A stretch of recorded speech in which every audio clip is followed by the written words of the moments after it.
pero le estaba conversando aquí a Gabriel y a Osvaldo que podríamos hacer, en esa visita se puede hacer con una sola sección de museo, se puede hacer un trabajo, una investigación, una exposición. Por ejemplo, con la espada de Bolívar, eso da por hacer un trabajo. La espada que tienen ellos allí, la espada que le regaló la Municipalidad de Lima al Libertador. También con la, el trabajo, se puede hacer otro con la sección de los 12 apóstoles. Se puede hacer otro trabajo también. Eso da por hacer una investigación. También está sobre, así hay tres objetos y tres secciones que pueden hacerse, se puede tomar. Ella me estaba planteando, Gabriela, el Salón Democracia. Con el Salón Democracia también sabe, Sí, ella a mí es me gustaría graduada, ese. tiene información y puede hacer una investigación al respecto.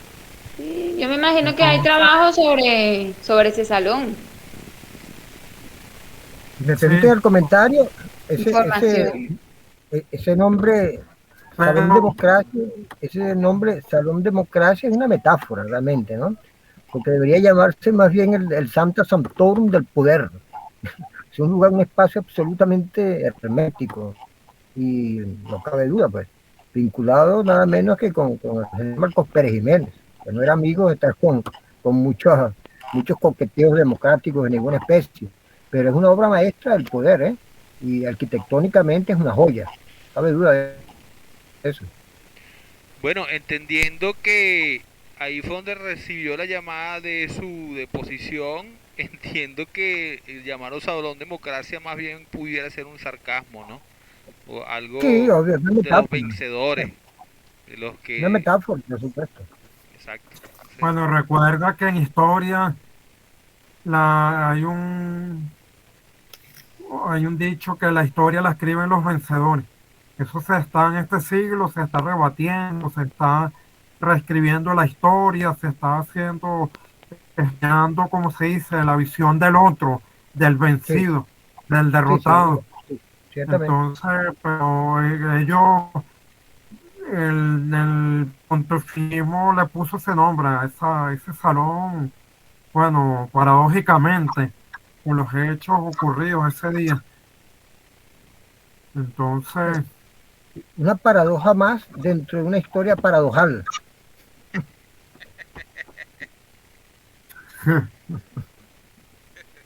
entonces, mire, yo iba a hablar un poco, retomar la última clase del Renacimiento, hablarle de los aspectos que tomamos ese día, los, la revolución militar, para que tuvieran claro ese concepto, ese término, que en historia militar es importante, porque ese fenómeno técnico cambió la guerra para siempre. Hubo un cambio en la forma de hacer la guerra que es lo que se mantiene hasta ahora. El uso de las armas de fuego. Las armas de fuego, ahora, después de la Segunda Guerra Mundial, fue las armas nucleares, las armas atómicas, y eso es lo que mantiene el mundo, como dijo Alexander en una clase, que mantuvo eso es lo que mantiene la paz de las dos superpotencias, el arsenal atómico. Eso es lo que hace que esas dos superpotencias, Rusia y Estados Unidos, no se enfrenten directamente, sino indirectamente. Y eso fue lo que trajo como consecuencia después de la Segunda Guerra Mundial, de la posguerra, como se llama eso en historia, la guerra de Corea, la guerra de Vietnam, la guerra, todas esas guerras de, entre ambos países, pero que fueron indirectos, no fueron guerras indirectas, directas entre ellos, sino indirectas. Y fueron guerras geopolíticas, manejando la geopolítica mundial. Entonces, la revolución militar fue la que produjo esos cambios cuando los chinos inventaron la pólvora en el siglo IX después de Cristo. Y ellos utilizaban eso para para espantar a los enemigos, la pólvora, no le daban el uso que lo hicieron los occidentales. En Occidente se explotó eso al máximo, el potencial que tenía la pólvora. Y los chinos fabricaron unos mosquetes de bambú y tenían armas menos potentes. En cambio, en Europa, cuando llegó ese invento durante el Renacimiento, eso cambió la forma de hacer guerra. Bueno, aquí le voy a mostrar unas láminas que enseñan, ilustran esos cambios por los cambios que se produjo en esa época.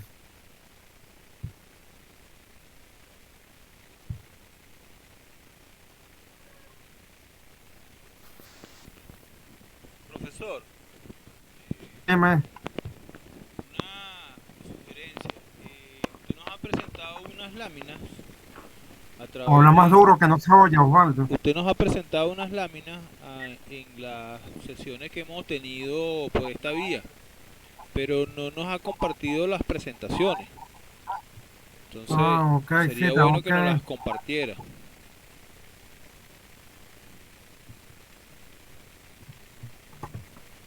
Sí, yo tengo que enviársela por correo. Por favor.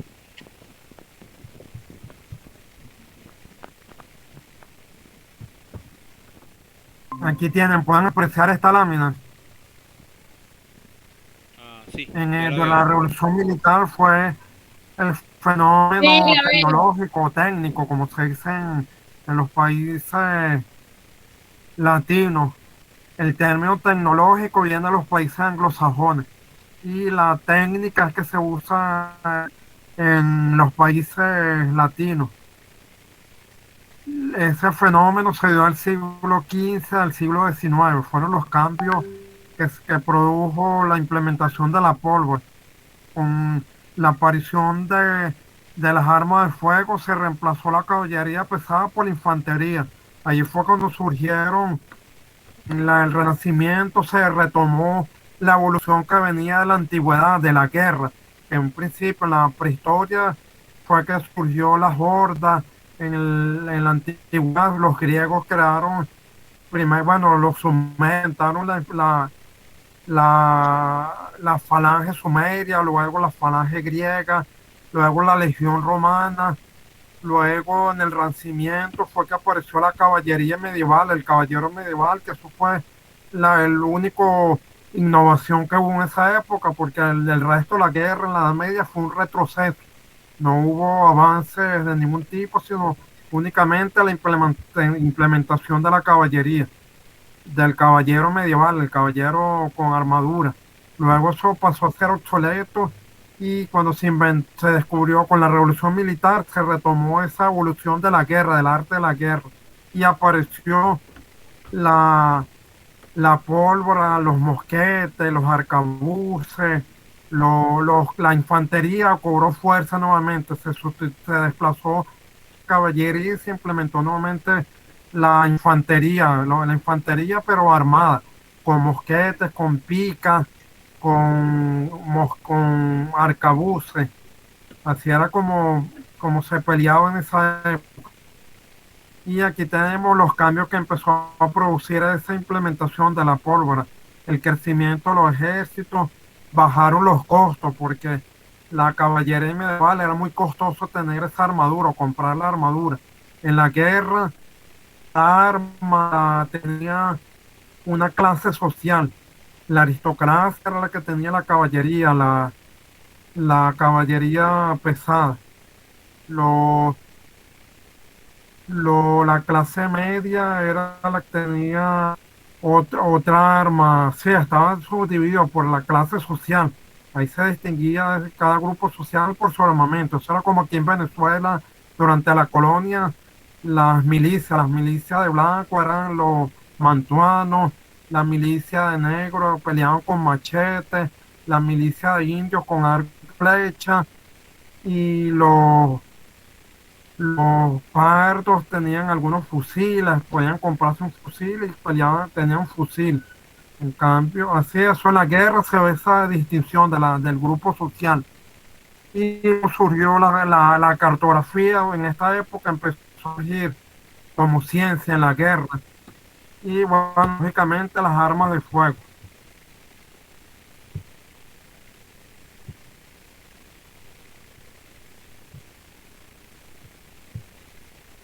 La artillería también con la revolución militar surgió vertiginosamente. Los artilleros, esa arma como tal, empezaron a sustituirse los cañones de bala por cañones ya un poco más sofisticados.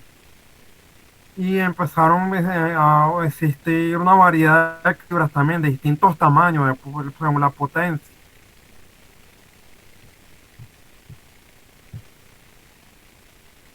Durante esta época empezó la organización dentro de la guerra desde el punto de vista organizacional, porque en este siglo, durante el Renacimiento, durante el siglo XV, surgió, se escribieron varios tratados sobre organización de la guerra. Entre ellos estaban el primero que se escribió lo hizo Carlos el Temerario, el duque de Borgoña, en el siglo XV, que se llamaba la Compañía de Ordenanza, que era un tratado que trataba de organizar a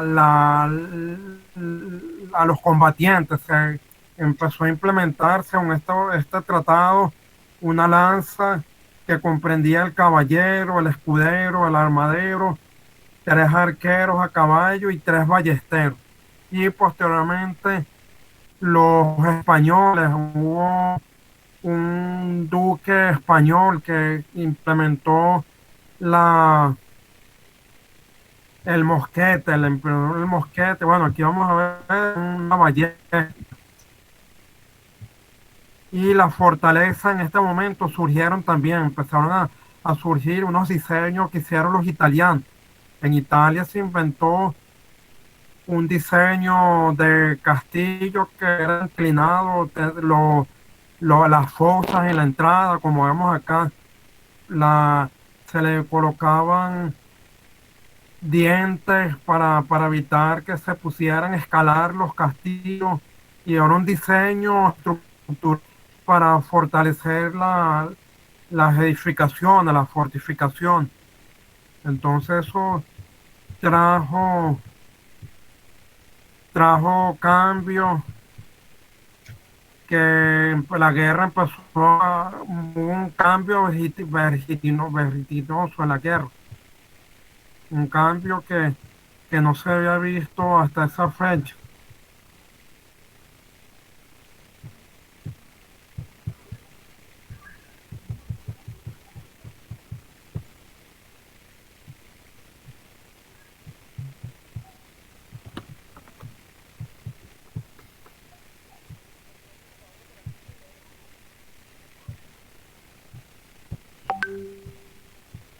Así fue como empezó a cambiar la guerra, como la guerra empezó a modernizarse, empezó a ser una guerra ya salvaje, la brutalidad, la fuerza, la violencia, con armas sofisticadas. La guerra empezó a refinarse, a usarse armas de fuego, a hacer una guerra planificada, organizada.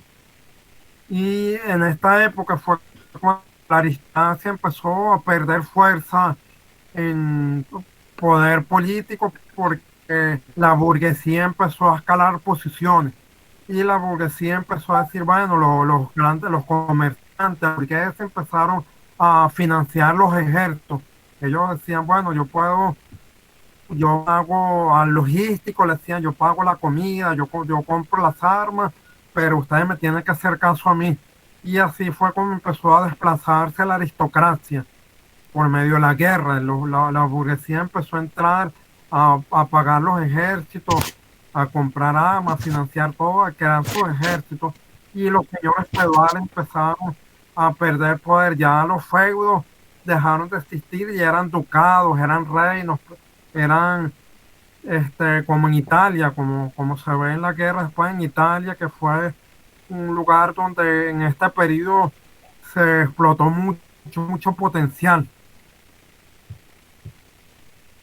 Y allí fue dieron los famosos condottieri, que eran los condottieri. Los condottieri venía del término italiano de contrato, los contratos para hacer la guerra.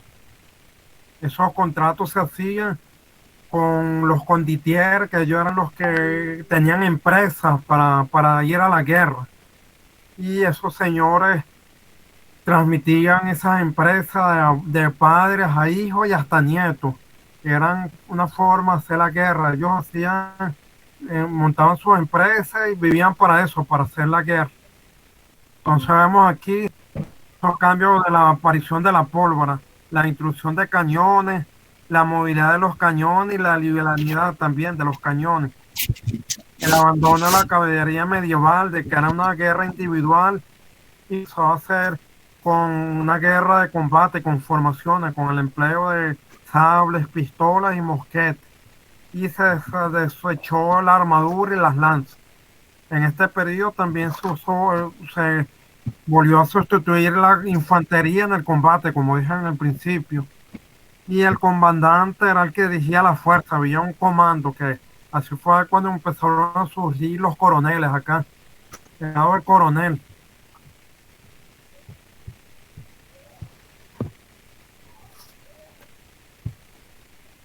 La organización también pasó a ser un aspecto importante a partir de este momento, el Renacimiento hasta ahora. La organización y las tácticas. Observamos, los oficiales pertenecían a la nobleza que gobernaba específicamente las armas de artillería e ingenieros. Estos cuerpos eran los únicos en impartir la instrucción. Eran los oficiales los que se encargaban de instruir. Era más barato hacer eso, porque adiestrar ejércitos como en la Edad Media, aquí era más barato adiestrar a un mosquetero, un arcabucero, que tener un ejército numeroso con espadas, con armaduras. Entonces salía más barato, el costo de la guerra se redujo. Y así fue como apareció el oficio del oficial de cumplimiento de servicio. Aparecieron las tropas, grandes soldados, la nacionalidad empezó a ser importante aquí. Y tenían los condottieri, los mercenarios, empezaron a contratar mercenarios también en este periodo, que son los suizos, son famosos por eso en esa época. La Guardia Suiza que tiene el Papa en el Vaticano viene de esa época, viene de la época en que los suizos formaron mercenarios que vivían para eso, que vivían para proteger personas, para combatir en distintos países, los buscaban para eso, eran contratados. Y así fue como surgieron en esta época los cambios más notables de la guerra. La aparición de la táctica también, el mosquete de tiro en el combate, la bayoneta también aparece en este momento. Se desplaza la pica y se sustituye por la bayoneta para la pelea cuerpo a cuerpo. Y las nuevas armas permiten producen cambios en tácticas y en formación. Y las formaciones de línea para contrarrestar en esta época se sustituye como aparecen armas de fuego, los combatientes empiezan a ser adiestrados para combatir en formaciones. Aparecen los cuadros, los tercios españoles, que eran combatientes con picas, con mosquetes, con armas de fuego, y peleaban. Eso se llama tercio porque eran 3.000 soldados con picas y los demás eran con mosquetes y con ballesta. La ballesta se desplazó por el mosquete, por el arcabuz. Y así fue como la infantería empieza a cobrar mayor fuerza. Y En Francia hay una función, un combatiente que empieza a sustituir, no, en España, empieza a sustituir el Gran Duque de España, el Gonzalo de Borgoña. Él sustituye, él adiestra a sus combatientes en los tercios, y como era, mientras se cargaba el arma, se perdía tiempo, el que cuando hacían el primer tiro, los cabuzos, los mosquetes, se movían al final se iban a la retaguardia, al final de la formación, y la siguiente línea disparaba. Eso se tuvo hasta el siglo XIX en Europa. Ese es el tiro de línea, de disparar una línea, moverse al final de la formación. Entonces, hacía como la guerra en este periodo, que es importante, empieza a cambiar. La guerra ya empieza a modernizarse, a ser una guerra, el arte de la guerra evoluciona nuevamente, continúa la evolución de la antigüedad, del periodo clásico, de los griegos y los romanos. Y desaparece por completo el caballero medieval, la caballería medieval.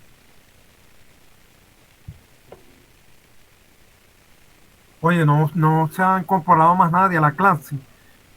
¿Qué pasaría con el resto del curso? Ah, ni idea, debe ser que no tienen internet. Bueno, a mí se me fue la luz 2 veces hoy aquí en mi casa, en la mañana y en la tarde. Ah, puede ser eso también. Voy a repetir un mensaje en el grupo para que se incorporen a la clase. O están en la otra clase, con el profesor Jorge. Sí, es posible. Yo quería hablar sobre el trabajo hoy con ustedes, con todo el curso. Bueno, quería aprovechar la ocasión de que iban a estar todos para conversar ese tema. Porque ya, mire cómo van con la asignación que tienen pendiente, con la monografía. Mañana es la primera fecha de entrega, el primer. Sí, mañana es la primera fecha. ¿Cómo va con ese trabajo? ¿Lo tiene ya desarrollado? ¿Van a hacer?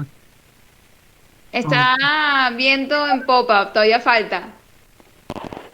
Es muy largo, Son de 10 cuartillas. sí, 10 cuartillas, pero yo pedí 10 cuartillas porque el Sí, tema va para eso.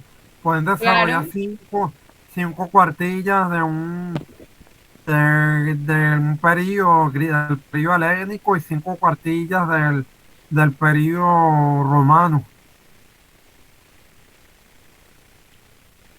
Bueno, profesor, yo debo confesar que en ese particular no he comenzado. No obstante, tengo ya adelantado un trabajo que nos pidió el profesor Dul Camargo, donde hablaba del Estado en diferentes civilizaciones. Y justamente me tocó la romana, así que de alguna manera ya venía trabajando al respecto. Lo que tendría que incorporar es la civilización griega y de ahí en adelante, bueno, integrar buena parte de lo que tengo de una cosa y la otra. Pero falta. Ese profesor le da clase por WhatsApp también. Sí. No, ya se incorporó Alexander. Buenas noches, Alexander, bienvenido. ¿Cómo está, profesor? Buenas noches, saludos. Buenas Disculpe la noches. demora. Buenas noches, estimado Alexander. ¿Cómo está todo? Todo bien, hermano. Fuerte abrazo a todos.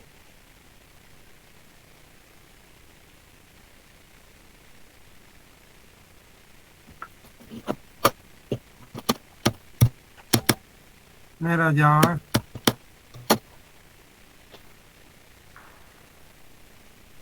hablé algo de la clase ya de hoy, y quería conversar sobre los trabajos que tienen pendientes. Ya la semana pasada hicimos la visita al Museo de la Academia de la Guardia Nacional. Perfectamente, todo salió de maravilla. Estuvimos todo el día en ese museo, salimos a las 4 de la tarde, desde las 10 de la mañana. Y bueno, ya les estaba comentando lo que pueden desarrollar en esa visita. En tu caso, estaba viendo unos museos allá en La Paz, el Museo del Litoral Boliviano, bueno, ese es sobre la guerra con Chile, y un museo del Colegio Militar también.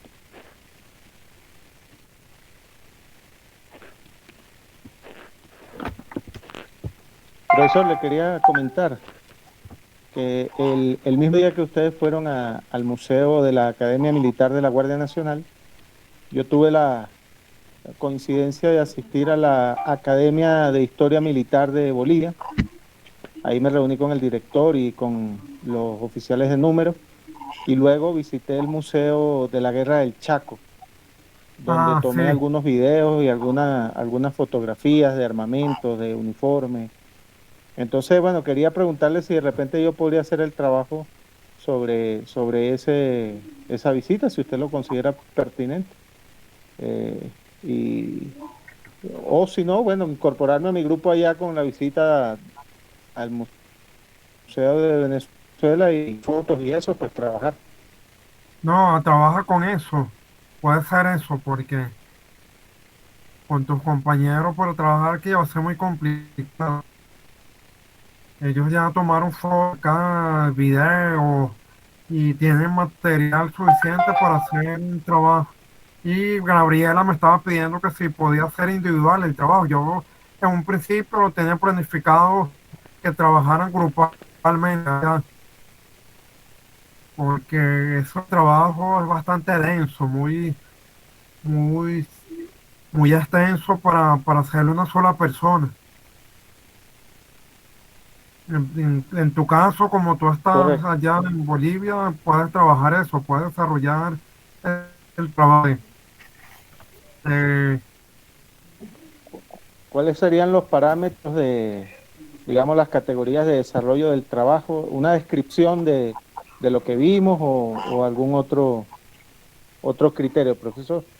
bueno, yo aquí la estaba planteando, como el Museo de la Guardia Nacional tenía la espada que le entregaron al Libertador de la Municipalidad de Lima, la espada más famosa que hay del Libertador. Yo le dije que pues, yo leí aquí en Caracas un libro sobre esa espada.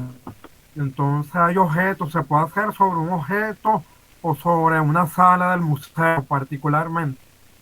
Si hay un objeto que tiene una historia rica, una historia interesante, extensa, puede desarrollarlo sobre objeto. O si tiene que algo más globalizado, una sala que hable sobre algo en específico, sí, también puede ser sobre una sección del museo, una sala. Perfecto, entendido, de acuerdo. Una cosa que me llamó la atención de la visita al Museo de la Guerra del Chaco fue que uno de los asesores bolivianos era un oficial militar alemán, y todo el armamento y la intendencia que utilizó Bolivia en la Guerra del Chaco fue, fue armamento o intendencia alemana. En ese momento era vanguardia en el mundo. Era muy interesante comparar los uniformes bolivianos de la época o los equipamientos con lo que tenía Paraguay, por ejemplo. La diferencia era abismal desde el punto de vista tecnológico. Y por lo menos eso yo no lo sabía y lo vi allí en el museo. Tengo algunas fotografías de eso. Incluso mucho armamento que venía de la Primera Guerra Mundial o se estaba probando en Alemania ya de cara al proceso de la Segunda Guerra Mundial. Entonces es muy interesante porque la Guerra del Chaco fue una especie de espacio de experimento de esos armamentos. Sí, un experimento. Con todas las guerras. En todas las guerras, las armas que se sientan se venden a un país para probar. Los países centrales pasó la Guerra Mundial con España. La Guerra Española fue el experimentaron que utilizó Adolfo Hitler, la fuerza, los fascistas y la Unión Soviética para probar sus armas. ellos recibieron armamento de esos dos países. Y igualmente en ese conflicto era netamente alemán todo porque Alemania había salido victorioso en la guerra contra Francia en 1870. Había derrotado la potencia militar mundial que era era Francia. Y entonces emergió Alemania como potencia militar. Bueno, ellos venían, los prusianos tenían desde hacía varios siglos este, un adelantos tecnológicos, todo, pero en esa guerra fue crucial para Alemania.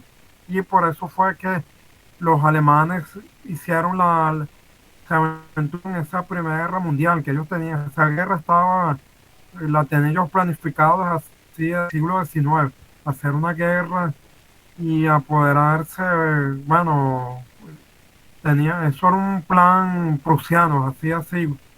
Entonces, eso fue lo que hizo que Alemania emergiera como potencia militar, derrotar a Francia y las armas que ellos fabricaron que se vendían, las que compraban en los países, los países de subdesarrollados, los que no estaban tan avanzados técnicamente, la periferia, como se dice. Entonces, por eso, a ver, aquí en Venezuela, Gómez del ejército con armamento alemán también. El uniforme de la Academia del Ejército es un ejército, el cabeza es prusiano. Todo el uniforme era prusiano y después de la Segunda Guerra Mundial eso lo cambiaron el uniforme porque era el uniforme de los nazis. Entonces, Alemania era una potencia en esa época militarmente, una potencia en una potencia bélica. Por eso vas a observar eso, no solo en Perú, sino en varios países latinoamericanos. Entonces, bueno, sí, desarrolla el trabajo sobre ese museo. Puedes hacerlo. Yo le estaba pidiendo 10 páginas para ese trabajo, pero no sé si es muy extenso.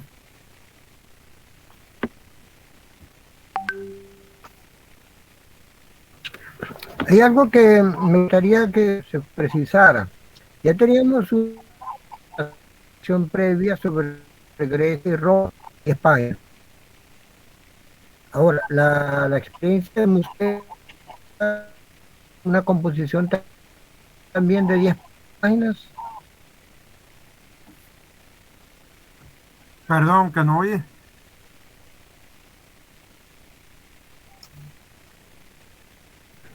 Ya tenemos la nación del trabajo sobre Grecia y Roma desde el punto de vista militar. El tema del museo también abarcaría 10 páginas.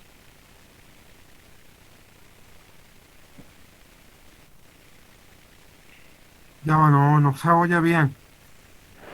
Está congelada la imagen.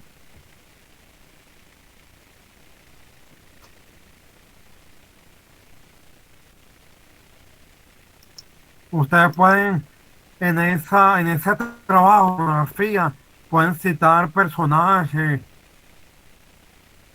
batallas también. En la historia militar es importante batallas, porque las batallas son un aprendizaje en este aspecto para analizar, hacer análisis desde ese punto de vista organizacional, táctico, estratégico. Las batallas son ejemplificantes en ese aspecto. Entonces, pueden tomar una batalla que sea importante, una batalla histórica, y pueden comentarla ahí en ese trabajo.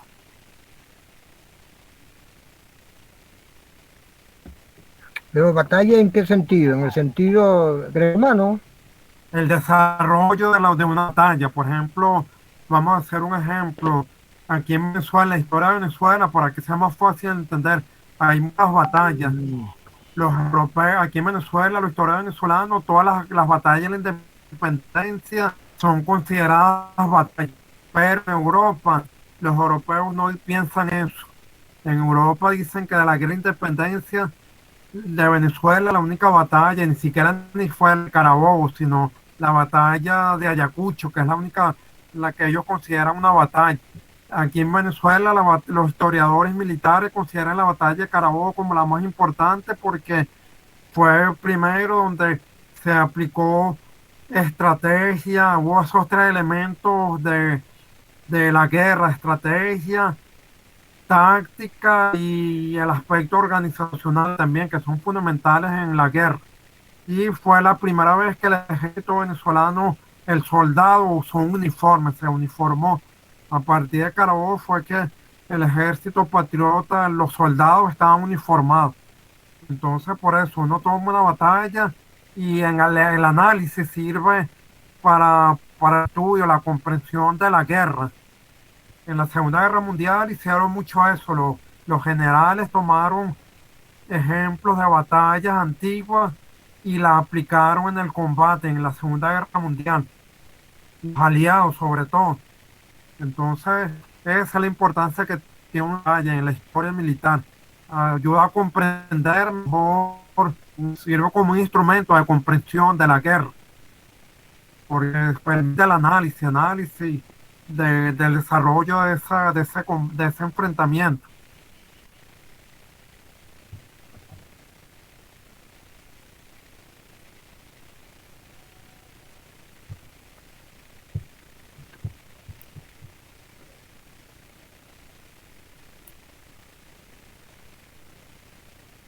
Bueno, está claro todo. Oye, lástima que no tengo el resto del curso acá para conversar sobre el trabajo de los museos.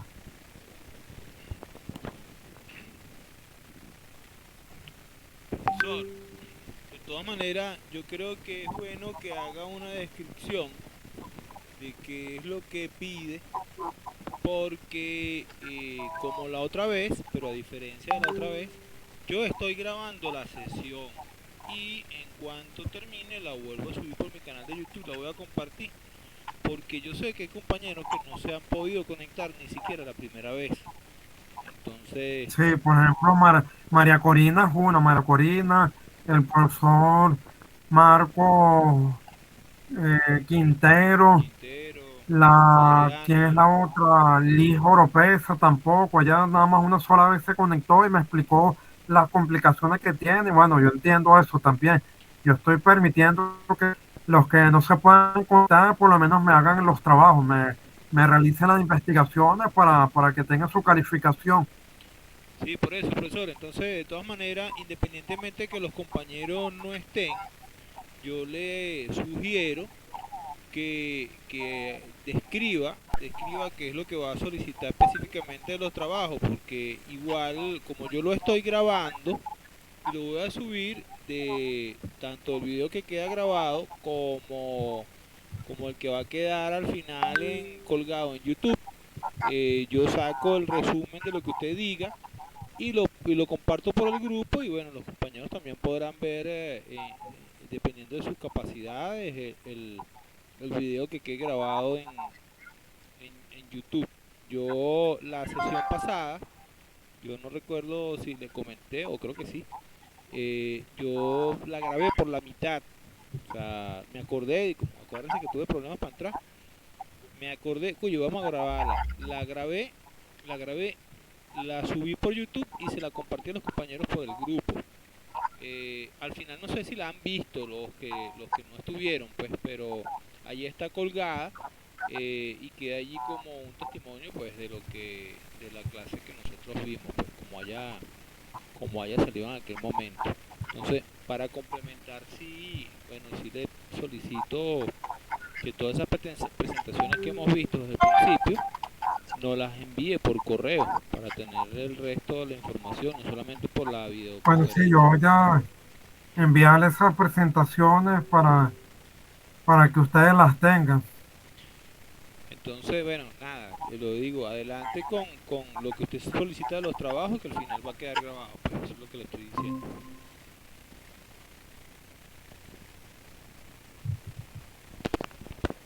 Sí, sí, está bien.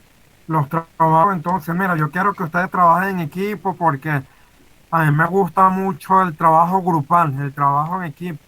Yo le enseño eso a los cadetes, a mis alumnos en las academias, yo les enseño, mira, ustedes van a ser militares y los militares, un ejército no es un general solo, el ejército son 35.000 soldados y si ustedes son individuos, no van a fracasar su carrera militar porque van a estar acostumbrados a meter todo bajo el hombro, estar guardando información o facilitando información y no van a saber delegar funciones, no van a saber eh, dirigir, coordinar cuando tenga un equipo, porque todo se hace en equipo, todo se hace grupalmente.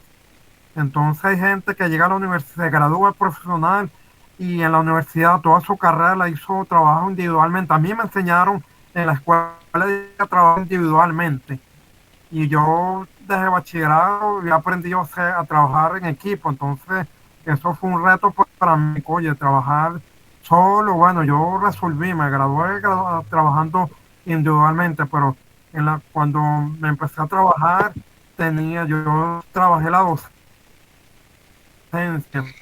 tenía que aprender eso, a dirigir, a coordinar grupos, a trabajar con grupos grandes y en esa academia me ponen 50 cadetes, entonces son muchas personas, trabajo grupalmente siempre y yo resolví eso, que yo sé trabajar así en equipo, pero hay gente que no aprendió a hacer eso, entonces por eso yo los pongo aquí a ustedes a trabajar así, a que aprendan, aunque es un reto ahorita con el COVID, todo es virtualmente, no se puede reunir en casa como se hacía antes, pero ustedes pueden coordinar esos equipos de esa forma. Para eso tenemos la tecnología, los correos electrónicos, los WhatsApp, todo esto para antes. Y hay una herramienta también que es en el PowerPoint. Mucha gente no sabe que la presentación de PowerPoint tiene un audio. Se puede grabar voz en la presentación. Uno hace la lámina y graba su exposición con el audio de allí que tiene el micrófono, que tiene el PowerPoint, y uno graba su exposición y se la envía al equipo y todo el equipo tiene su exposición grabada. Así me dijo María Corina, yo enseñé eso a María Corina, a los cadetes en el ejército, y ella hace esto también. Hizo una exposición así el semestre pasado. Entonces, pueden aprovechar esta herramienta tecnológica que disponemos hoy día y hacen sus trabajos. Si es muy difícil, si no lo pueden hacer en equipo, bueno, podemos cambiar esa dinámica, lo hacemos individualmente. Hay que consultarlo con todo el curso.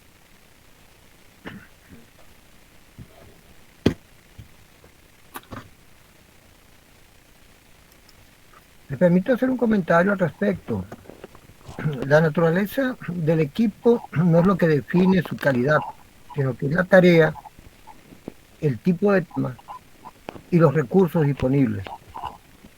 Hay materias sencillas que se pueden repartir muy bien los trabajos, no cabe duda.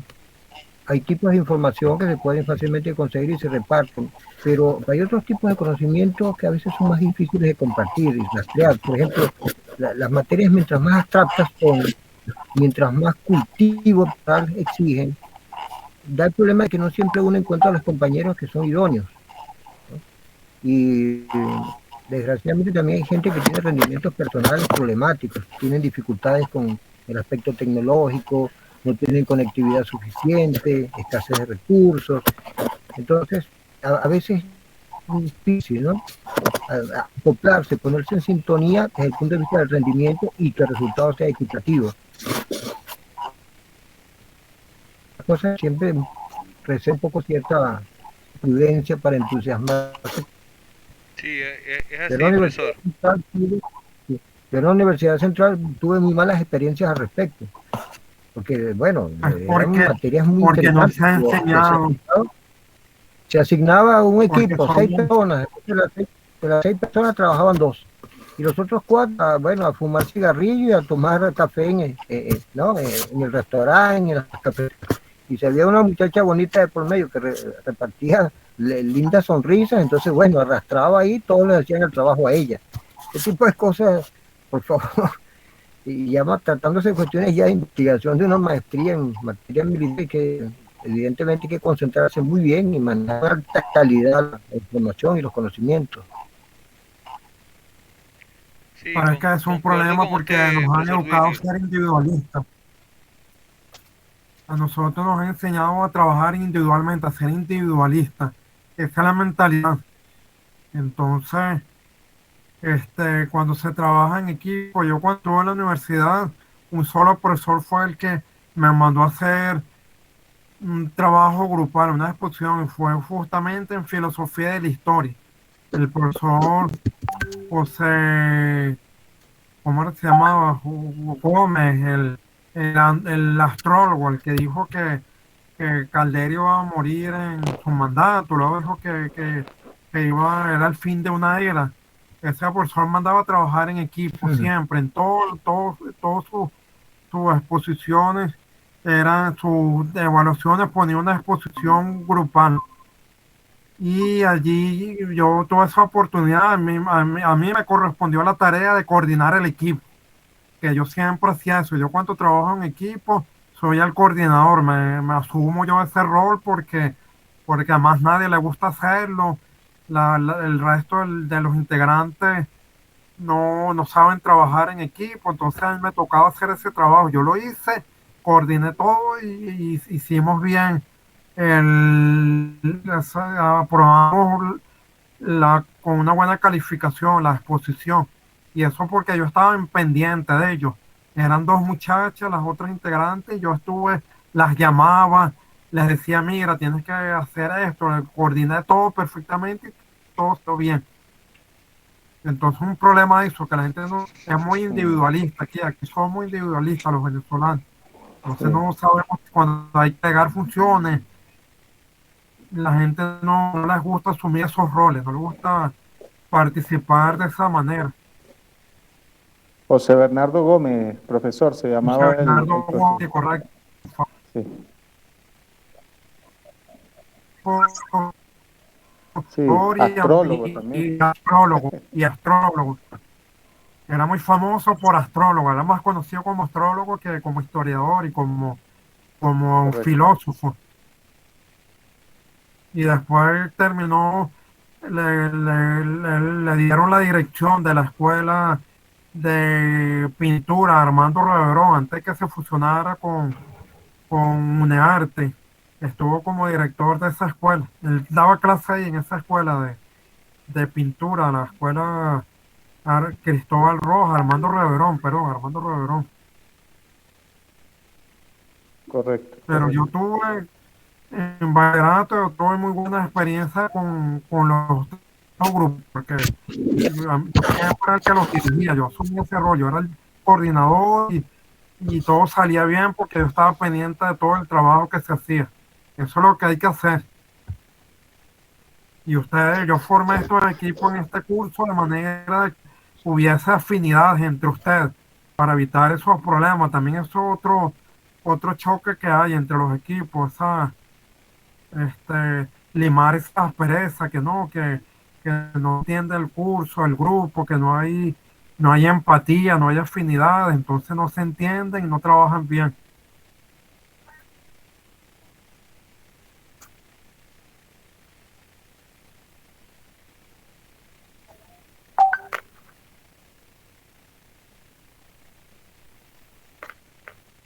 Y Gabriela, ¿qué opina al respecto? ¿Qué opinión tienes sobre este punto?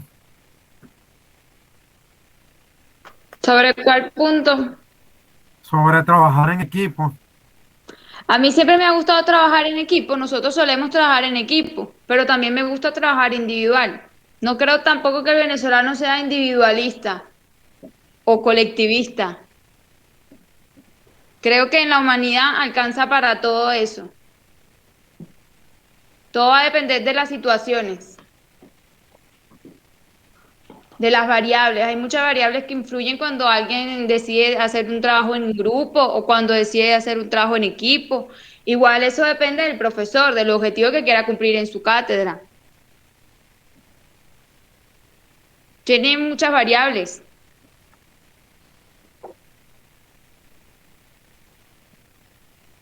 Sí, sí, bueno, hay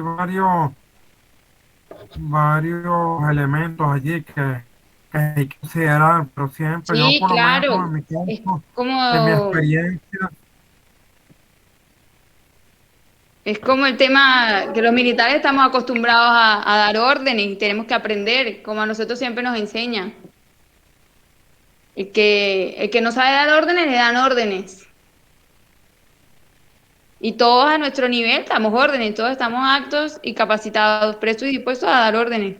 ¿Por qué? Porque el comando nunca muere.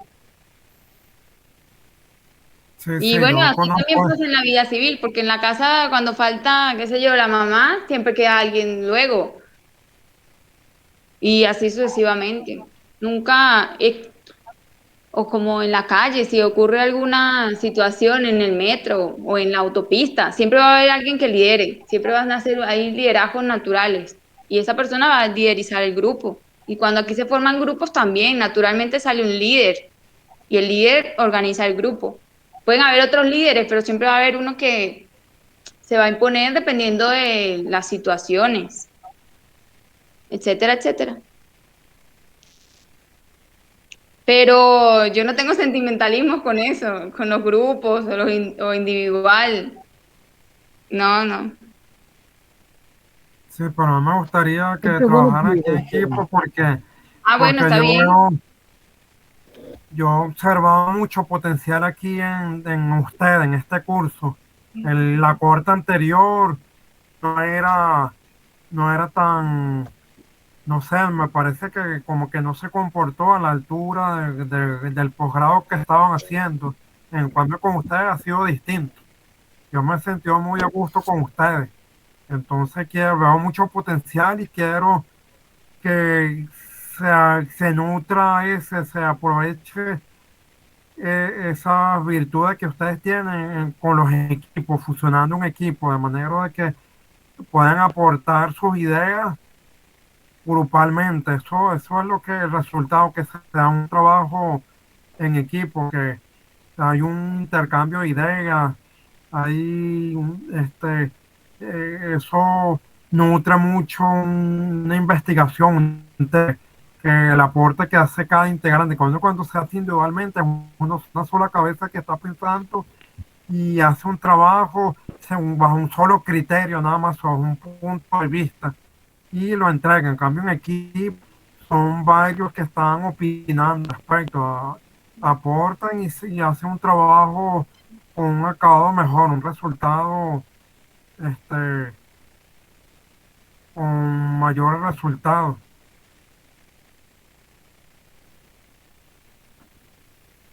Yo, Eso es verdad, Bueno, porque en la unión está la fuerza.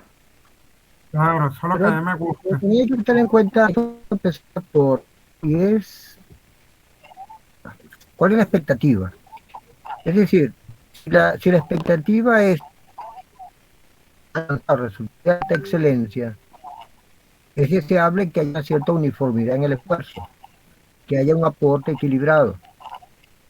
Y, y si se logra un resultado individualmente muy valioso, lo importante es que ese resultado queda a disposición del grupo, queda a disposición, queda a disposición de estos resultados que la investigación llevó a cabo.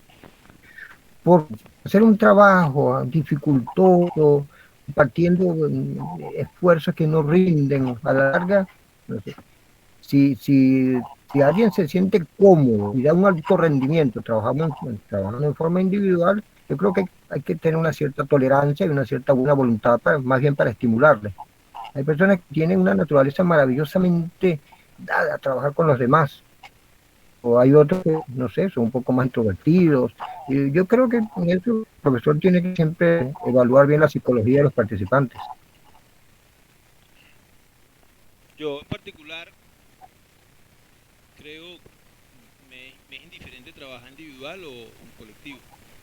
En mi experiencia universitaria en pregrado, me tocó siempre liderar a los equipos con los que trabajé, ¿no? entre otras cosas porque, bueno, también a veces a los compañeros se les hace cómodo que otro lidere, pero también termina uno haciendo más trabajo que el resto, ¿no? Tengo la experiencia de trabajar con grupos buenos y con grupos malos. En este momento realmente me parece diferente trabajar con los compañeros. Creo que la actividad que hicimos el jueves me pareció fabulosa porque nos conocimos más. Creo que todos estamos a la altura de trabajar. Yo lo que le pido a los compañeros que han trabajado en equipo conmigo y que están actualmente trabajando en equipo conmigo en otra materia es practicidad y que hagamos el mismo esfuerzo con los mismos aportes, pues. Entonces, no ha sido fácil, pero uno sabe que uno tiene que trabajar equilibradamente, pues, o sea, un poquito de flexibilidad, un poquito de rigor, y bueno, si uno le toca liderar, pues bueno, si de los compañeros, bueno, mira compañero, tu parte, pues, tu parte, cumple con lo que estás haciendo porque las fechas de entrega son tiránicas, o sea, cuando llega la fecha de entrega tienes que entregar. Si no entregaste, bueno, ahí dará tu participación con lo que tú hiciste, pues. Eso es así. Pero en sentido general, uno sabe que tiene ya la experiencia de lidiar con una cosa y con la otra. Me es realmente indiferente. Así que al final, trabajar individualmente, trabajar en equipo, o sea, ya no, si usted decide pues que vamos a trabajar individualmente, será así. Pues, si vamos a trabajar en equipo, también será así. Pues yo no, con eso yo no me voy a enrollar. Yo trato de ser lo más práctico posible.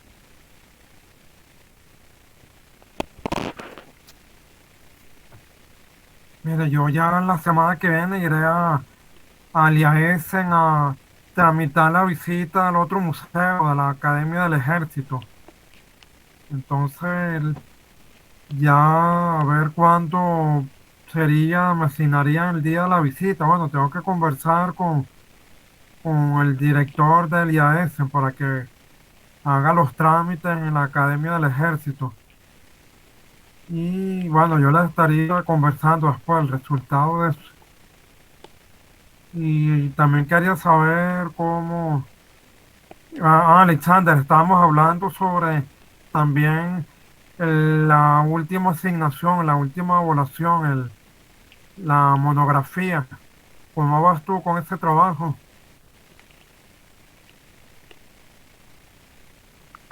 Profesor, el de los griegos y los romanos. Sí, Le, sí. le- le confieso que he dedicado bastantes horas a la lectura. Tengo más de 10 libros en consulta. Y la verdad yo creo que este fin de semana comienzo a escribir. El fin de semana debo terminar ese trabajo. Empezarlo y terminarlo, porque ya yo tengo bien claro todo el proceso de la guerra y de la guerra de los antiguos, y en particular de los griegos y de los romanos, que entiendo que el tema de trabajo es la forma de hacer la guerra de los griegos y de los romanos. Ese Sí, es sí, el el arte parámetro de la guerra. Eso correcto. técnicamente se dice el arte de la guerra en Grecia y en Roma, para que lo resuma el Correcto. modelo de la falange griega y la legión romana, que es donde Las se legiones. resume eso, porque haciendo una síntesis de un resumen de todo lo que hemos visto hasta ahora, la guerra ha evolucionado así. En la prehistoria eran las hordas, en la antigüedad eran la falange sumeria, la falange griega, la legión romana, en la Edad Media, la caballería medieval, en el Renacimiento, la, la infantería nuevamente surgió, la infantería, pero surgieron los, los piqueros, los, los tercios españoles, que fue lo que vimos hoy. Renacimiento, con la revolución militar, los cambios técnicos que hubo en la guerra, la implementación de la pólvora, las armas de fuego, los ejércitos empezaron a retomar la infantería, se desplazó a la caballería y se retomó nuevamente en la evolución de la guerra la infantería. y la infantería está conformada por los cuadros suizos, que son los famosos mercenarios suizos. Te puse de ejemplo la Guardia Suiza en el Vaticano. Es un producto de eso. La guardia que protege al Papa en el Vaticano viene ahí de esa época. Los la famosa guardia suiza, que eran mercenarios que pagaban, contrataban los reyes para que los protegieran o para que los defendieran en las guerras. Entonces estaban hechos los cuadros suizos y en el Renacimiento y los tercios españoles, que el término de tercio es una formación que era de 3.000 hombres que iban con picas y el resto de la formación llevaba mosquetes, arcabuces, armas de fuego. Y este estilo, esta formación fue lo que cambió la guerra en el Renacimiento, hasta que luego viene la modernidad que trae otros cambios también, la época moderna, que vamos a ver en la semana que viene, la próxima clase, la próxima sesión. Entonces, es un Correcto. resumen de todo lo que he visto hasta ahora. Correcto. Y- Dígame. Me gustaría hacer una anotación respecto al tema que he venido tocando, y es respecto al concepto de mercenario. Lo que hoy en día se maneja bajo esta noción nada que ver con lo que se expresaba en el pasado. El mercenario, digamos, en realidad es un profesional que Profesional justamente adiestrado que para la incluso guerra y que cobraba. Una sí, era empresa, un un profesional negocio, de el la guerra. mercenario es un Sí, sí, negocio. sí. Pero lo curioso con, sí, pero lo curioso con eso es que, pese a que estaba basada esa relación en un nexo contractual, existía la lealtad, existía la lealtad. Es decir, es curioso porque generalmente se asocia en términos modernos que simplemente el mercenario no comulga necesariamente con los valores profundos de la causa que lo contrata, pero en el que ciertas tradiciones, los mercenarios, tenían esa peculiaridad, tenían una relación contractual, pero también esgrimían un sentido elevado del honor y la lealtad. Por ejemplo, los suizos tenían unas formidables unidades militares contratadas. La Guardia Suiza, precisamente el regimiento de la Guardia Suiza, que precisamente le dio protección al rey Luis XVI de Francia. Y cuando justamente estalló la Revolución Francesa, estas tropas cayeron lealmente defendiendo al rey y a la reina María Antonia. Digo María Antonia, no María Antonieta. Es una deformación lingüística. Bueno, ahí está. Y justamente eso es un valor que vale la pena, digamos, siempre verlo en términos muy contexto de la historia. El mercenario antiguo no tiene nada que ver con el degenerado actual. Sí, sí, un ejemplo de eso son los condottieri, que eran famosos por eso, el término condottieri en italiano, que viene de la palabra condottiero, contrato, el contrato que hacía el mercenario de prestar un servicio de vasallaje en ese momento. Y ellos se hicieron tan famosos los condottieri que ellos a veces hacían trampa para prolongar una guerra, para ganar más dinero. Ellos extendían un conflicto, no se derrotaban mutuamente, como se tenían que enfrentar un condottieri contra otro que le prestaba vasallaje a un rey, a otro rey, y ellos prolongaron la guerra para seguir lucrándose de la guerra, seguir ganando dinero. Y eso, bueno, eso perduró hasta esa época de la Revolución Francesa.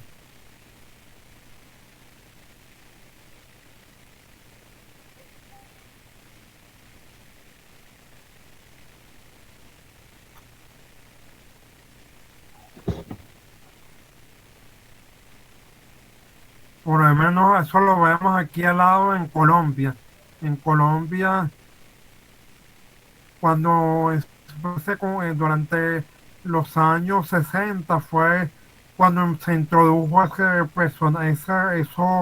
mercenarios a Estados Unidos.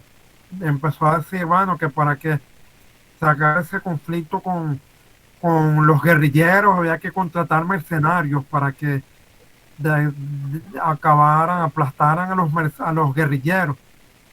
Y resulta que, bueno, como todo negocio, la guerra es muy lucrativa y ahí entraron esos personajes, los paramilitares viven de eso, de ese conflicto.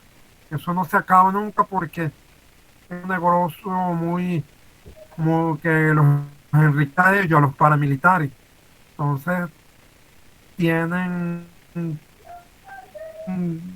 bueno, y aparte que los guerrilleros también, los guerrilleros hacen negocios con ese conflicto, entonces eso tiene término. Pero eso empezó fue con él sugirió que se hiciese eso en Colombia, que introdujera escenario para que terminara ese conflicto. Pero resulta, el tiro le salió por la culata y eso lo que hizo fue aplicarlo, desesperarlo. Profesor, un comentario con relación a la intervención del compañero Duilio Medero. Estaba revisando el libro que se llama Recopilación de las instituciones militares, de Flavio Vegecio Renato, que hace todo un estudio sobre la institución militar romana, y él hace referencia precisamente en todo el libro, que es muy, muy denso. Hay una parte que la dedica precisamente a las tropas mercenarias. Y, o sea, el punto que quiero destacar es que el tema de la lealtad de los mercenarios es relativo. A lo mejor en algunos países, en algunas circunstancias, efectivamente fue así. Pero incluso él describe en ese libro la inconveniencia, si bien era necesario tener a las tropas mercenarias, la inconveniencia de que esas tropas eran a sueldo, y en consecuencia la capacidad y la voluntad y la disposición del combate, la convicción al combate no necesariamente era la que tenían los legionarios romanos, ¿no? Entonces es importante también relativizar el tema en términos de que en algunos casos, en algunas circunstancias o en algunas particularidades, las tropas mercenarias o a sueldo, pues efectivamente lo eran por razones económicas. Ese pequeño comentario, profesor. Sí, sí, bueno, de hecho, ellos vivían para eso era una profesión, vivir de la guerra, por eso en este periodo que vimos hoy, el Renacimiento, esa empresa se prolongaron de padres a hijos a nietos. Y lo vemos en la actualidad, no es un tema extraño para nosotros. En el siglo XX, siglo XXI, Estados Unidos, las guerras que ha hecho Estados Unidos ha sido, o mejor dicho, Estados Unidos es un país que vive de la guerra porque la guerra es un negocio muy lucrativo. Hacer una guerra implica movilizar un ejército, se necesita muchísimo dinero y después al culminar el conflicto, por lo menos como lo hace Estados Unidos, que eso lo vamos a ver también aquí en esta materia. En una clase yo la voy a hablar de eso, que es como, no recuerdo ahorita el término, pero ellos hacen un plan, el plan que hace Estados Unidos para hacer la guerra es toda la nación, toda la nación va al conflicto que se involucra a Estados Unidos.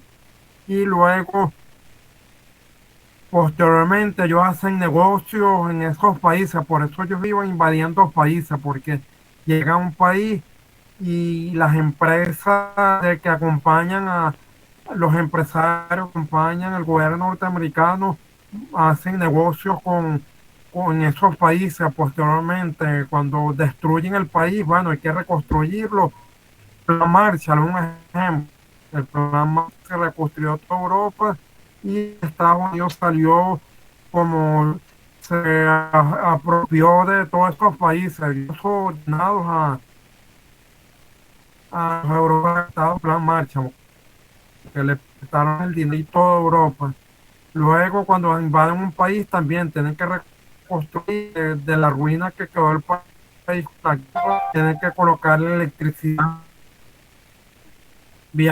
darle abastecimiento y todo, pues, todos los empresarios que acompañan al gobierno norteamericano. Entonces, su negocio, la guerra, es un negocio muy lucrativo. Y allá en Estados Unidos hay una familia que llegó cuando se descubrió Estados Unidos, cuando empezó a poblarse Estados Unidos. Ellos llegaron a Nueva York, montaron una familia en Nueva York y en financiar en ese momento desde Estados Unidos. Y todavía sigue haciendo esa familia, son los dueños de Europa, petrolera No de se escucha, Europa. profesor, tiene Entonces interferencia. es un negocio que tiene la guerra. Durante todo ese último comentario tuvo bastante interferencia, no se entendió lo que dijo, profesor.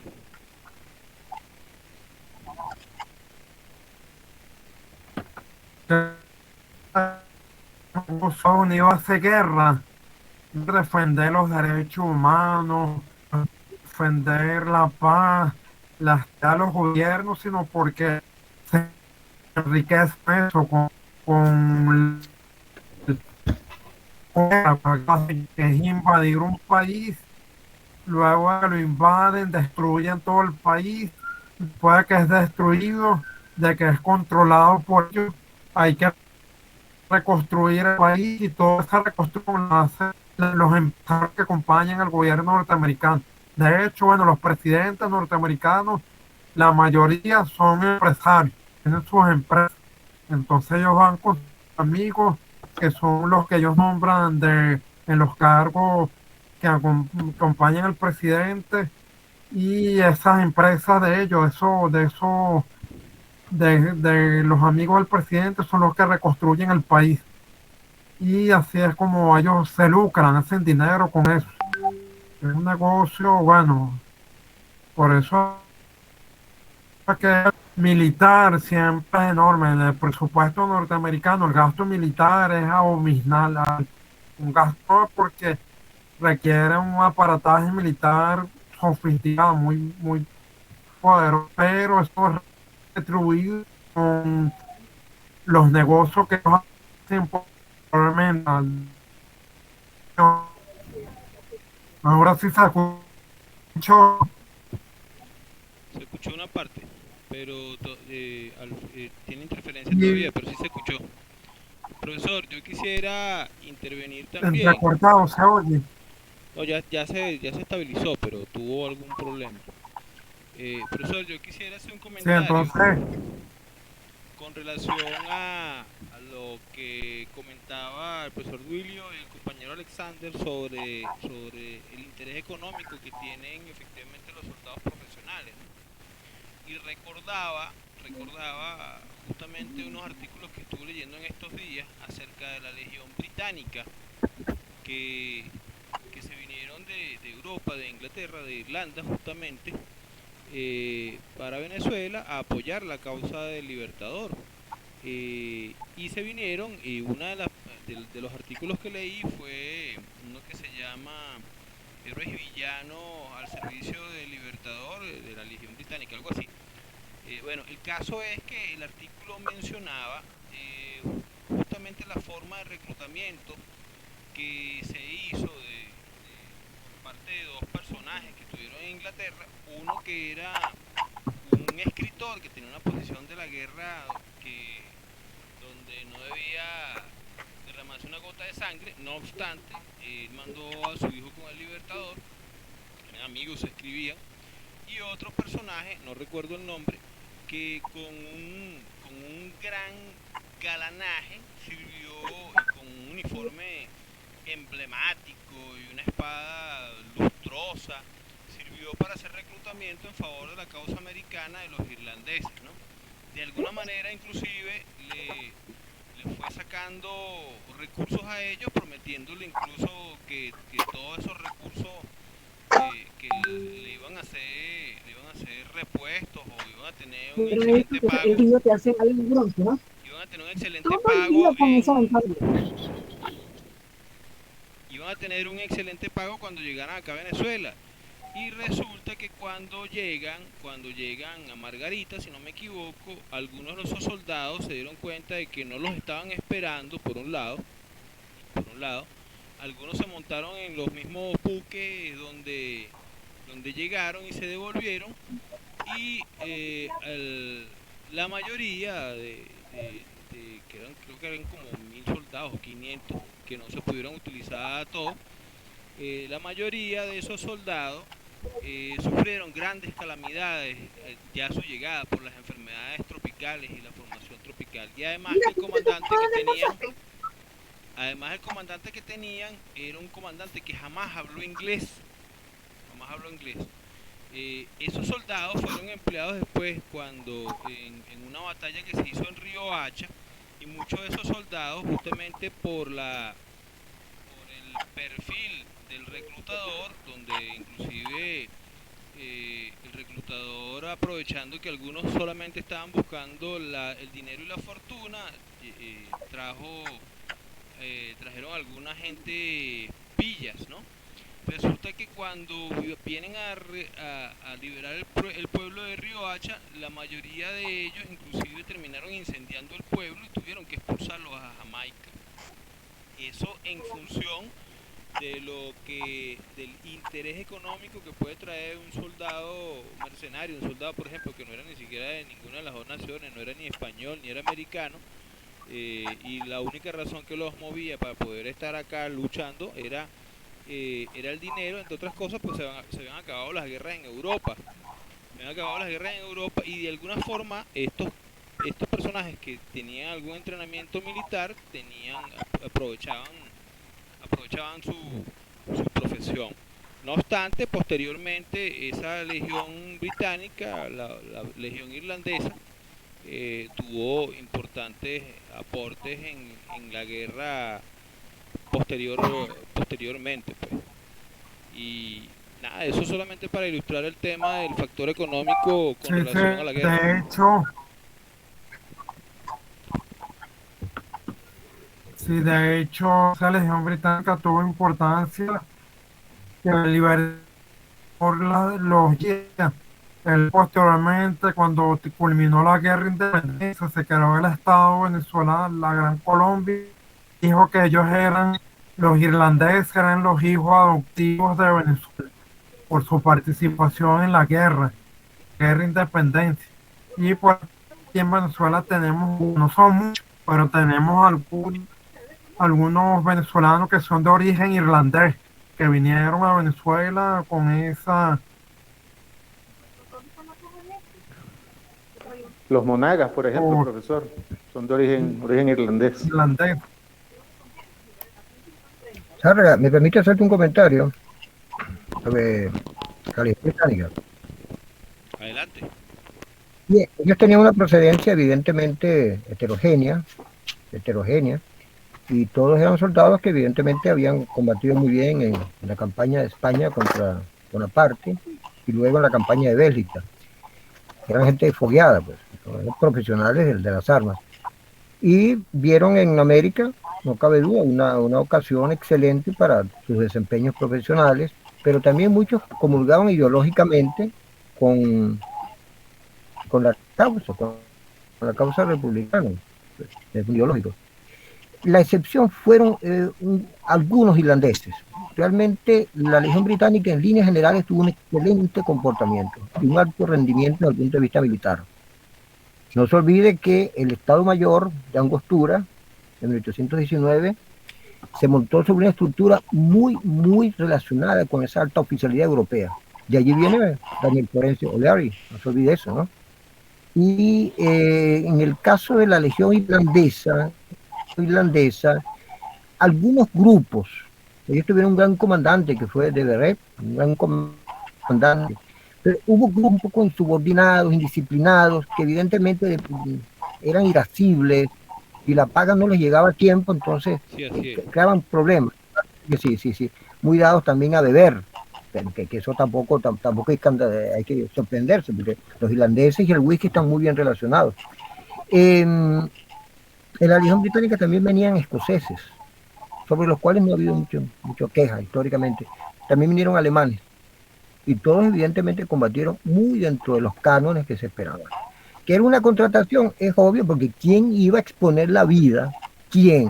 Si las mismas tropas españolas ya en 1812, 1813, ya veían con verdadera desconfianza, temor y tenían una visión absolutamente catastrófica de la guerra en América. Guerra que estaba sometida a una geografía que castigaba mucho al europeo. Había momentos en que esos contingentes era más lo que sufrían por las enfermedades tropicales que muchas veces por las bajas de combate. Entonces, no hay que condenar a hombres que necesitaban evidentemente tener una seguridad, un amparo, y para eso una contratación. Y Bolívar se tomó muy en serio eso, como tenía que dárseles confianza, seguridad y darles evidentemente un recurso que también, no olvidemos una cosa, Irlanda nunca se caracterizó por sus rutas. Los irlandeses, no se olvide que ingresaron después el grueso de la inmigración a Estados Unidos. Irlanda nunca tuvo una relación óptima con Inglaterra. Entonces, hay que ser, digamos, relativamente comprensivo de cómo ellos, ciertamente, en el Magdalena, tuvieron a veces comportamientos bastante reñidos con el código militar. Debería hacer esa acotación. Sí, gracias, profesor. De hecho, Sí, sí, es importante porque mi comentario era no, solamente sobre el artículo, que veía ese aspecto particular, pero una cosa notable sobre el artículo era que efectivamente una vez que llegaron, y eso lo valida usted con lo que acaba de decir, la mayor parte fueron diezmados fue por las enfermedades tropicales.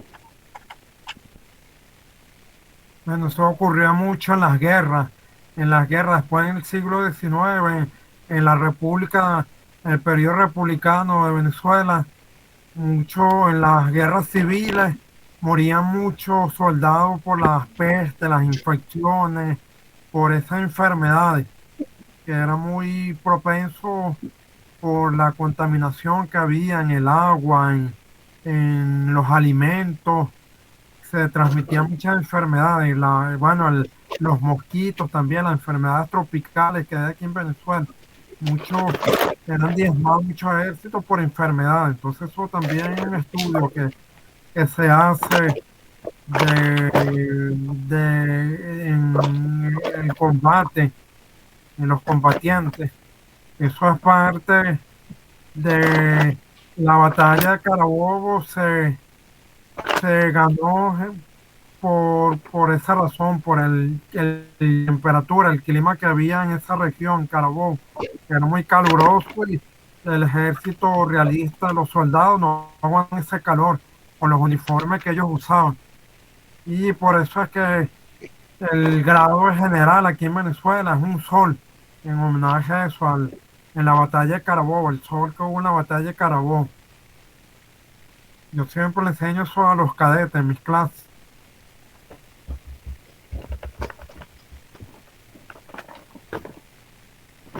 Oye, no se incorporó más nadie hoy, vale, me parece extraño eso, que no estarán con el otro profesor. No, yo estoy viendo acá en el teléfono que han comunicado que han tenido problemas también de conectividad. Ah, oye, yo creo que debo enviar otro enlace para esta clase, porque me parece que ya ha caducado entonces esta videollamada.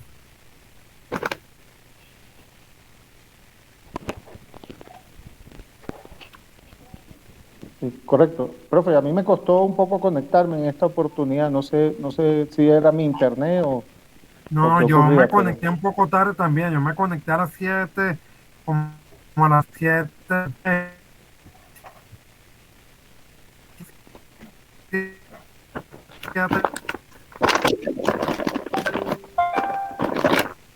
ha estado intermitente un poco el internet, sí. Sí, han habido dificultades, yo reconozco que han habido varias dificultades. Inclusive, curiosamente, Sí, yo también he tenido. hace una semana me cortaron el teléfono y me lo restablecieron hoy.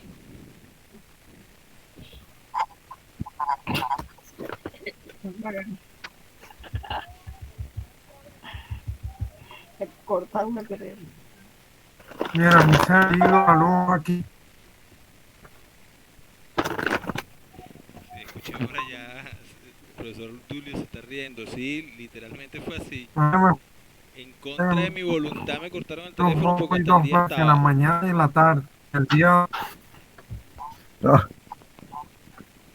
no, es culpa, no me río, es que mi esposa entró aquí y entonces estaba haciendo allí unos chistes, unas cosas, y entonces, disculpa, no tiene nada que ver con eso. No se preocupe.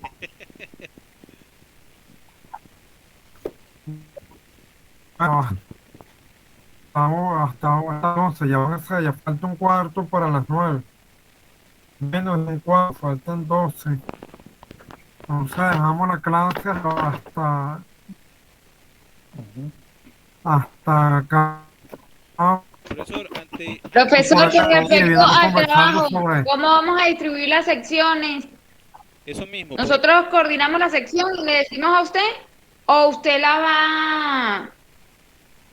¿Cómo es la cuestión? ¿Usted la va a asignar? sí, profesor, aprovecha este tiempo para hacer una descripción de lo que requiere de los trabajos, porque como le estoy comentando, yo estoy grabando la clase y al final la voy a poner a la disposición de todos los compañeros, los que no se pudieron conectar también, para que puedan tener la oportunidad de tener con claridad qué es lo que se va a pedir, por lo menos en el trabajo de los museos y un poquito, si quiere, también hablar de la monografía. Entonces, por favor, aproveche estos minutos para, antes de cerrar, para dejar eso asentado y que podamos compartirlo con los compañeros de la clase que no se pudieron conectar. Bueno, mira, con respecto al museo, yo tenía un principio aplicado 3 visitas a 3 museos, al de la Academia del Ejército, a la Academia de la Guardia y al Museo Bolivariano. Pero yo creo que el Museo Bolivariano va a ser complicado visitar. Todavía no tengo certeza que podemos realizar esa visita guiada a ese museo. Entonces nos quedaría como 2 museos nada más, el de la Guardia y el del Ejército. Yo la semana que viene es que voy a tramitar la, la solicitud para asistir a esa academia del Ejército. Y en función, yo estaría como con una academia del Ejército y para la academia de la Guardia. Porque esa academia, ese museo. El del ejército es más reducido, los espacios que tienen ellos para como museo, que tienen catalogados como museo en esa academia. Entonces yo creo que un equipo se encargaría del Museo del Ejército, equipos del museo, el Museo de la Guardia Nacional. Y yo quería, como comenté al principio de la sesión de hoy, estaba comentando que pueden hacer un trabajo sobre una sección del Museo de la Academia de la Guardia Nacional. Puede ser sobre la sección donde están los gloria del inicio de la Academia, de los Ah, 12 los 12 apóstoles. apóstoles. Sí, y Una otra, la pregunta. sección de bueno, la Esto sección no tiene manita aquí. de democracia, como llaman ellos. Entonces, porque hacerlo No, es muy complicado. una pregunta, si son 3 grupos y son 2 museos, entonces 2 grupos tienen que trabajar en el Museo de la Guardia. Un museo, sí, 2 museos, 2 equipos, el Museo de la Guardia y un equipo, el Museo de la Academia del Ejército, que es más pequeño. Ese museo yo lo conozco y no es toda la academia como la otra. El Museo del Ejército son como 3, yo creo que máximo 4 espacios. Tiene esa academia catalogado como museo. Una Entonces, pregunta, aunque está conectado al embajador, una pregunta. Si él fue a un museo allá en Bolivia, ¿cómo sería? ¿Cómo lo combina ese museo con un museo de aquí? No, él trabajaría exclusivamente ese museo de allá de La Paz, el Museo de Bolivia. O sea, él va a hacer su trabajo de 10 cuartillas y su exposición de ese museo en Sí, Bolivia. de ese museo, particularmente porque es muy complicado trabajar con ustedes acá. Le está haciendo un esfuerzo enorme en Sí. conectarse a las clases, en trabajar con nosotros acá desde allá de Bolivia, trabajar con nosotros acá en Venezuela. Entonces eso es muy complicado y es mejor que trabaje igualmente, que él trabaje su, el museo que visitó allá en La Paz. De acuerdo. En cambio, ustedes como están aquí en Caracas todos, ya han trabajado anteriormente en equipo, ya me comentaron eso, entonces podemos desarrollar esa evaluación de esa manera. Ustedes acá. Y con respecto a la monografía, el trabajo es así, eso no, bueno, no sé, será porque como yo soy historiador, yo pasé toda mi carrera haciendo trabajo, investigaciones, escribiendo, recopilando información en bibliotecas, en archivos. Yo sé, para mí eso es un trabajo rutinario. Entonces, no sé, si es la monografía es un trabajo, una investigación que se hace fundamentándola, no como el ensayo que me hicieron, que era poner la bibliografía al final. En la monografía me tienen que colocar las citas a pie de página, citar a pie de página todo lo que consultaron, todos los textos. Es distinto, un trabajo más elaborado. Eso, por eso es que se usa más que todo en posgrado, ese tipo de trabajo, las monografías. Como lo que dominan los papers, las publicaciones, un paper. Pueden hacer una monografía así, tipo paper. Y tienen que citarme, ponerme cita a pie de página en las 10 cuartillas. Y al final me colocan toda la bibliografía que consultaron al final del trabajo. Pero siempre me tiene que poner en cada página los textos que están consultando a pie de página. Esa es la diferencia de la monografía con los otros trabajos. Yo de todos modos, Marcos Quintero, cuando yo las asigné, lo llamé comenzando el semestre, él me preguntó, profesor, ¿cuál es la diferencia de una monografía con un ensayo? Entonces tengo que explicarle detalladamente eso a él para que lo haga correctamente, para que aprendan a hacer esos trabajos. Profesor, quiero traer a colación un punto que me dejó un tanto pensativo cuando usted estuvo hablando de las batallas. Eh, yo quería comentar que hay dos campañas que, aprovechando que está justamente nuestro buen amigo Alexander en Bolivia, hay dos campañas que no se han estudiado mucho desde el punto de vista militar. La guerra del Chaco, la guerra del Ujú. Chaco y la guerra entre La guerra del Perú Pacífico. y Ecuador en el año 1900, exacto, la guerra de la cordillera del Cóndor en el año Ah, ese es 1994 reciente, entre sí. Ecuador y Perú. sí, sí. Yo comencé a hacer un estudio sobre la campaña de la guerra esta entre Ecuador y Perú. A diferencia de la campaña de 1941, donde precisamente Ecuador perdió muchísimo territorio y fue tomado literalmente de sorpresa, en esta guerra no fue así. Los ecuatorianos realmente combatieron muy bien, no los tomaron de sorpresa. Yo estaba en Ecuador en el año 90 y poco antes de que se desatara el conflicto, y me llamaba la atención ver por todas las carreteras con convoyes y tropas, las Oye, no se oye, se congeló la carreteras, imagen, señor y Dilio. evidentemente se sentía el aire que algo iba a ocurrir allí. Está ¿Sí? intermitente el internet. Profesor Duilio, Sí, sí, usted tiene intermitencia. Oye, está intermitente. No se oye. No se oye, se congeló. ajá, voy a repetir. Hasta, Bueno, hasta les donde comentaba que esas dos Ecuador guerras, combatió muy bien, hasta ahí nos quedamos. comentaba que, oh, qué lamentable.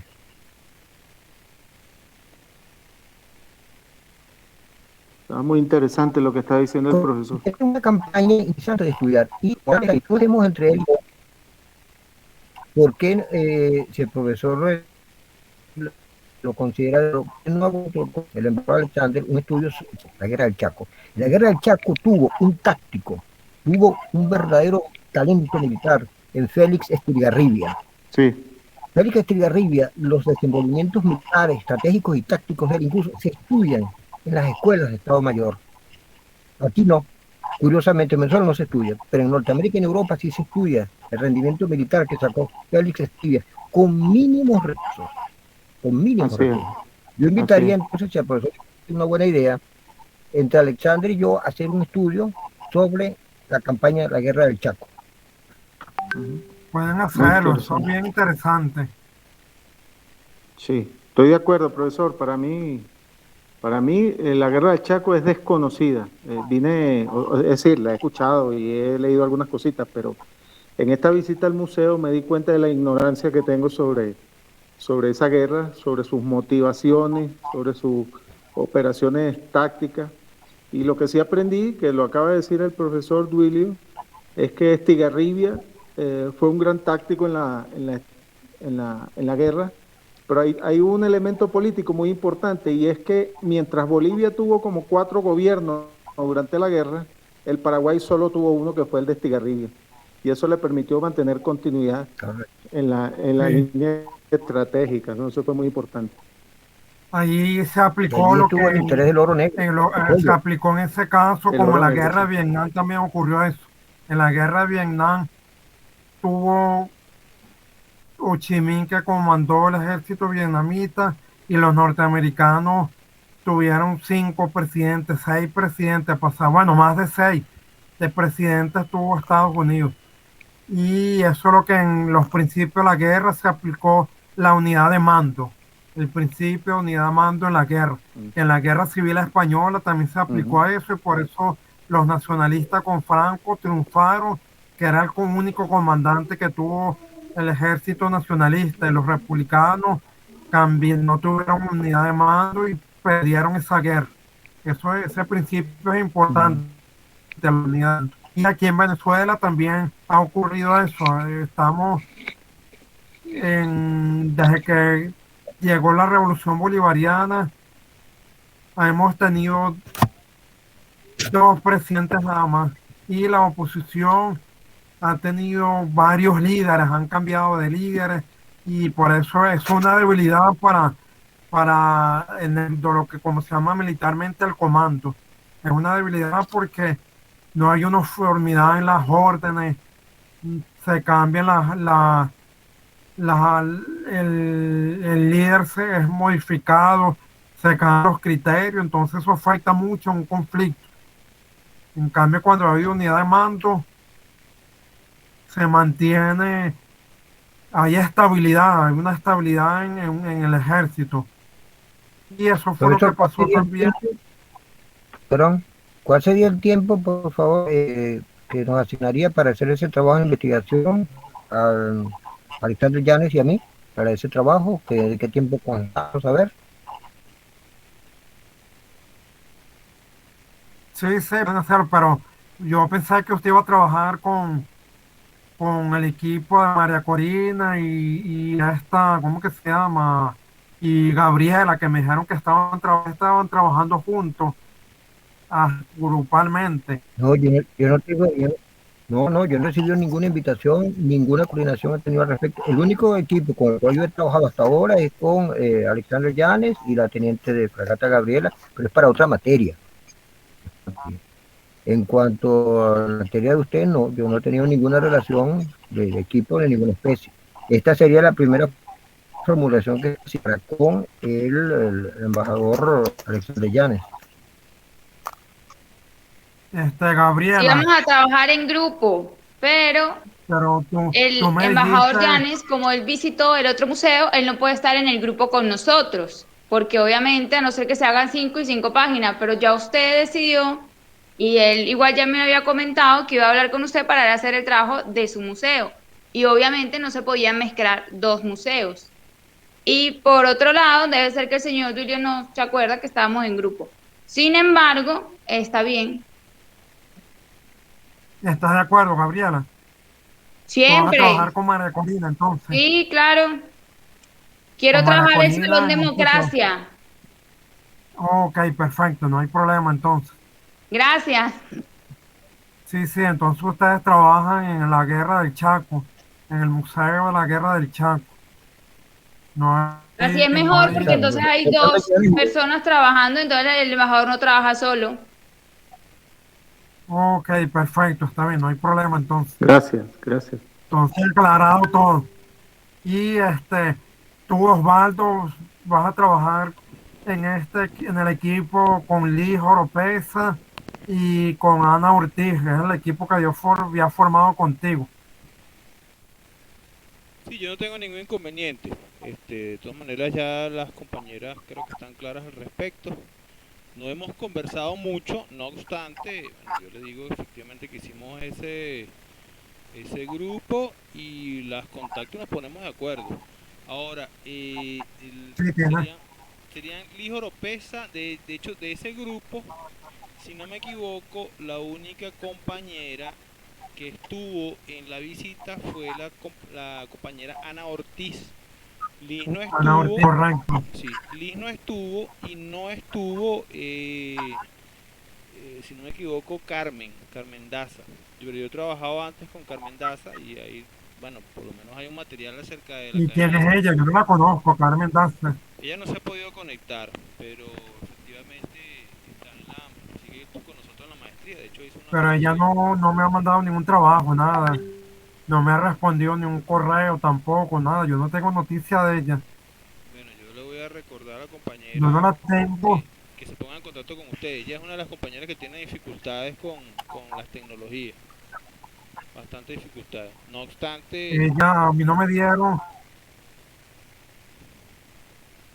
Lista que me dieron de los inscritos este semestre, esa lista. usted no tiene a Carmen Daza en la lista,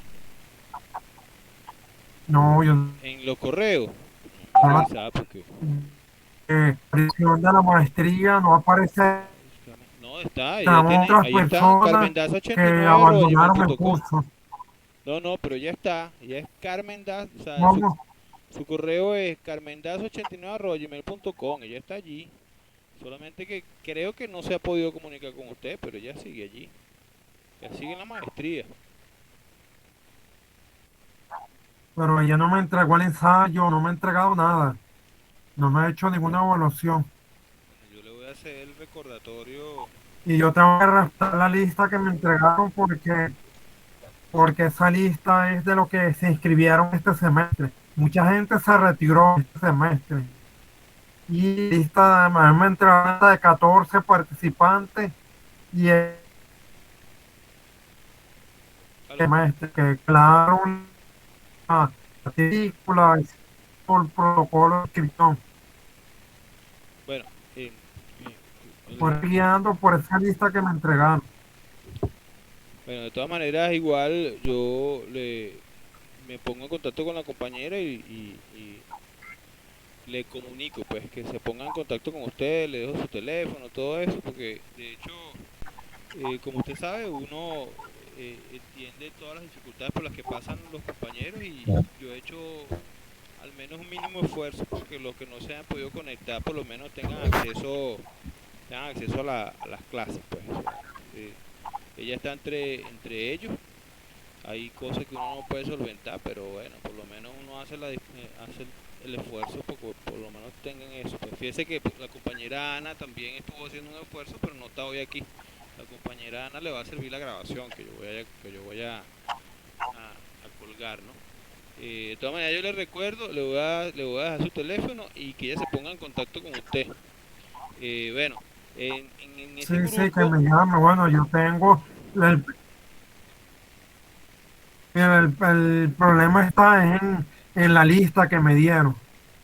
no sé Si si ella no no, aparece en la lista porque no se escribió, no es escrita este semestre. no lo ignoro.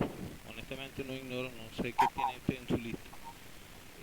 Bueno, el caso es que, bueno, si, como usted nos indicó, yo puedo trabajar con la compañera Ana Ortiz y la compañera Lijo López, sin problema que, bueno, Sí, correcto, Liz, eso que está usted dijo claro. que era de la UAB y Ana porque era civil o no sé qué otra cosa Y puede meter. el otro equipo que forman los profesores tipo Creo que no están incluidos. de Gladys Arroyo, Isabel Robles y Marcos Quintero, el equipo de los tres profesores.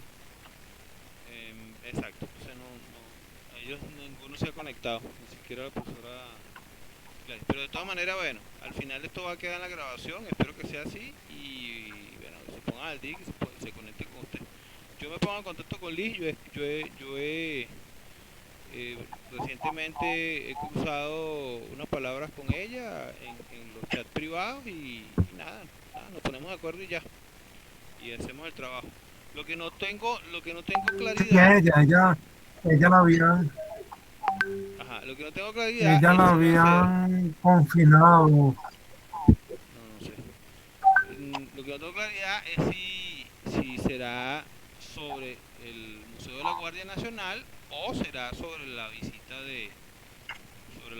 que vamos a hacer próximo museo, el del ejército. No lo tengo claro todavía. Una pregunta, No, de eso lo tengo que profe, la estructura del trabajo, dime, la estructura Gabriela. del trabajo para el museo va a ser una monografía o va a ser un ensayo o va a ser alguna otra. No, ¿Ah? ¿Aló? no, es que si le pongo monografía, yo creo que ninguna de las dos opciones, Va porque a si es ser monografía, va a ser muy complicado para que ustedes citen eso, un libro frente a lo que hay en ese museo. Por ejemplo, acá está el Salón Democracia, tú tienes bibliografía sobre el Salón Democracia. voy a investigar. Me imagino que debe haber. Una monografía, en dado caso sería una monografía.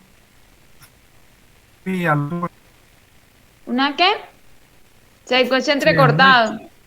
si es muy como Se una escucha entre. monografía, Ah, si es ok. muy complicado que lo hagan tipo monografía, pero un pudiera ser un trabajo, la reporte, estructura del profesor. trabajo tradicional. Pudiera ser un reporte donde uno pueda hacer una descripción de la visita, porque si algo me pude fijar Un de informe, un informe, un exacto. informe, Si algo me pude fijar del Museo de la un Guardia informe que Nacional sea un es informe. que el conjunto de armas que tenemos allá no obedece necesariamente a pedidos en específico o algo que esté relacionado con la Guardia Nacional, no, porque buena parte del material que está en el museo son donaciones e inclusive que no están relacionadas exactamente con la Guardia Nacional, no están relacionadas exactamente con la Guerra de Independencia. Ahí, por ejemplo, está la espada del Libertador, pero también hay una espada samurái, hay unas armaduras medievales. Entonces, lo que sí es todo está relacionado es que todo está en el museo. Eso sí. Entonces, creo que la estructura más apropiada sería un informe de la visita y que nosotros podamos hacer algún detalle Un informe, sobre lo que hemos visto, pues. claro.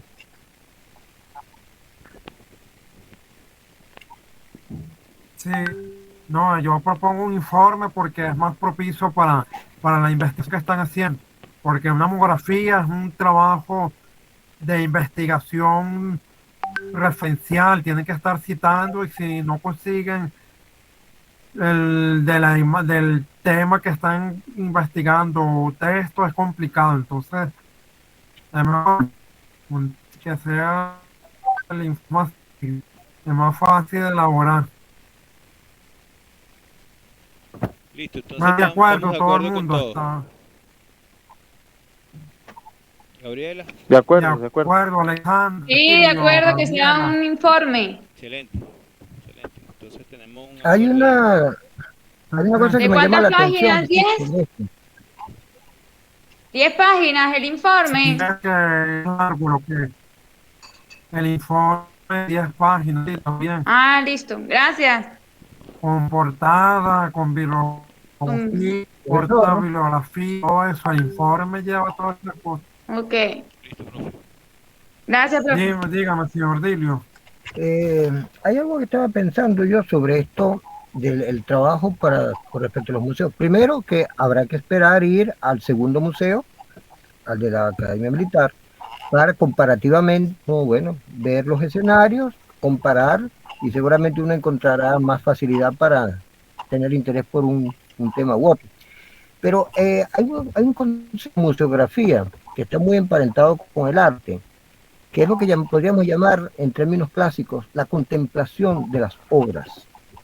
Claro, fue una visita bastante rápida, no tuvimos mucho tiempo allí, pero allí había objetos que realmente son muy proclives para meditar, para reflexionarlos, en tanto que objetos, en tanto que portadores de significados estéticos, históricos, bélicos, etcétera. Sí, allí hay objetos absolutamente privilegiados que motivarían un buen tema. Por decir algo, allá hay unos óleos de gran formato que no son comunes.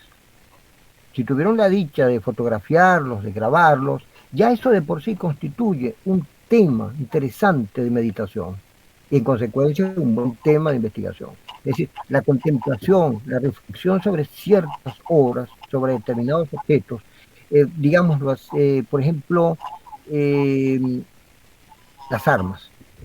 Y hay armas que tienen un poder de evocación inmenso, inmenso. Y relacionarlos con la historia de la Guardia Nacional ya es un ejercicio intelectualmente muy incitador. Ya puede ser un acto didácticamente útil, extremadamente útil relacionarlo. Por decirles algo, la producción intelectual de los libros de Tamayo Suárez, que estaban allí, a mí me dejó bastante cautivado ese hecho. Como un oficial, creo que era coronel, era coronel en esa época, produce una cantidad de obras de investigación vinculadas con grandes unidades de combate, la brigada combinada. Y entonces la Guardia Nacional asumió esa condición militar. Y dentro del pensum aparecía, por ejemplo, fortificaciones de campaña, que es una cosa que con el transcurso de la Guardia Nacional nunca llevaron a cabo ese tipo de desempeño, porque como evidentemente tomaron ellos el camino del orden público, ¿no? Con una fuerza más bien de tipo administrativo, soporte de justicia, guardería ambiental, custodia de aduanas, etcétera. Pero como una gran unidad de combate, nunca. Pero ¿por qué hay una fase en la cual el cadete se formaba para enfrentar operaciones de combate como gran unidad? Eso es un tema interesante de reflexionar, ¿no? Y repito, la contemplación de las formidables obras que ahí se albergan es un tema de incitación intelectual. Claro, sí.